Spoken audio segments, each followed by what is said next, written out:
gradually incited by a voice that's on back of me. We war like Leonidas. You're cordially invited to the inner workings of a great mind. And greatness takes time. I heard that through the grapevine. I sip an 8 wine every blue moon and built a blue room. The mental architect, the crop served as consequences of the seeds that So this Xdobo speaker, the memory speaker, is a pretty cool speaker. It's a pretty cool design and its audio performance is pretty solid. It's not the greatest, but it's really cheap, like around $80 these days.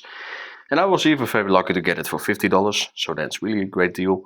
But really, those lights, they look very cool. The overall build quality is pretty decent as well. And the audio, it is pretty solid. Yeah, it does maybe have the tendency to do a bit too much bass, but overall performance for an Xdobo speaker is very solid. So without further ado, let's just go to the audio so you can see yourself how it performs. And really, for even $60, it's a fine speaker for sure. And even for $80, but don't pay too much above it, because it still is a budget speaker. Can we talk about me and you?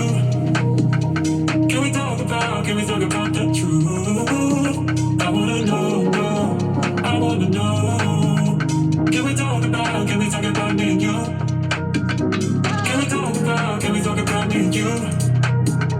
Can we talk about the truth? I wanna know, I wanna know. Can we talk about me and you?